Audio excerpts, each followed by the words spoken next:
লক্ষ্মীর ভান্ডার 3,000 2,000 নাকি মাসে বাড়বে 100 টাকা।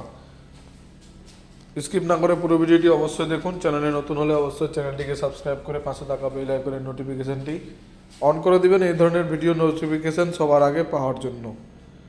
লক্ষ্মীর ভান্ডার স্কিম, লক্ষ্মীর ভান্ডারের অর্থ বরাদ্দ নিয়ে অমিত শাহ যা বললেন তাতে কি লোকসভা ভোটের মধ্যে অস্বস্তিতে পড়ল বিজেপি? কখনো শুভেন্দু অধিকারী, কখনো সুকান্ত মজুমদার তৃণমূলের লক্ষ্মীর ভান্ডার প্রকল্পকে টেক্কা দিতে নানা সময় নানা প্রতিশ্রুতি দিয়েছে বঙ্গ বিজেপি নেতৃত্ব। আর এবার বাংলায় প্রচারে লক্ষ্মীর ভান্ডারে 100 টাকা বাড়ানোর প্রতিশ্রুতি দিলেন অমিত শাহ। আর তাই নিয়েই সবার প্রশ্ন, বিজেপি কখনো ক্ষমতায় এলে লক্ষ্মীর ভান্ডারে মিলবে তো? মিললেও কত? 1,000 থেকে লাফিয়ে অঙ্কটা হবে শুভেন্দু অধিকারীর কথা মতো 3,000 টাকা, সুকান্ত মজুমদারের কথা মতো 2,000, নাকি মাসে বাড়বে মোটে 100 টাকা? আর এই নানাবিধ প্রতিশ্রুতি নিয়ে কটাক্ষ করেছে তৃণমূলের সরকার মমতা বন্দ্যোপাধ্যায়।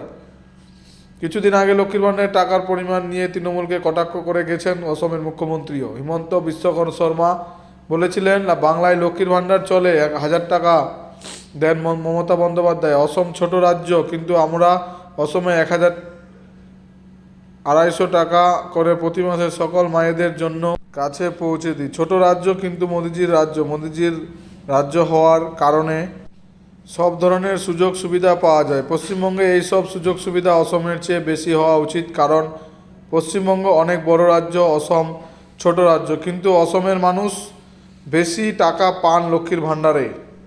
কিন্তু এবার লক্ষ্মীর ভান্ডারের অর্থ বরাদ্দ নিয়ে অমিত শাহ যা বললেন তাতে কি লোকসভা ভোটের মধ্যে অস্বস্তিতে পড়ল বিজেপি? ঠিক কী বললেছেন অমিত শাহ? মমতা দিদি বলেন, বিজেপি এলে লক্ষ্মীর ভান্ডার প্রকল্প বন্ধ হয়ে যাবে। আমি আপনাদের বলে যাচ্ছি, বিজেপি কোনো প্রকল্প বন্ধ করবে না। আমরা লক্ষ্মীর ভান্ডার প্রকল্পে 100 টাকা বাড়িয়ে মহিলাদের দেব। বর্তমানে জেনারেল কাস্টের মহিলারা লক্ষ্মীর ভান্ডার প্রকল্পে প্রতি মাসে 1,000 টাকা করে পান। এসসি এসটির মহিলারা প্রতি মাসে 1,200 টাকা করে পান।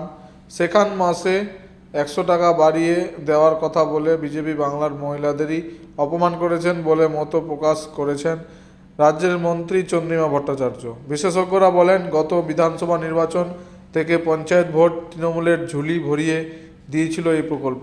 এবার এই প্রকল্পকে ইস্যু লোকসভা ভোটে কোনো নির্ণায়ক ইস্যু হয়ে উঠতে পারে। পুরো ভিডিওটি দেখার জন্য ধন্যবাদ।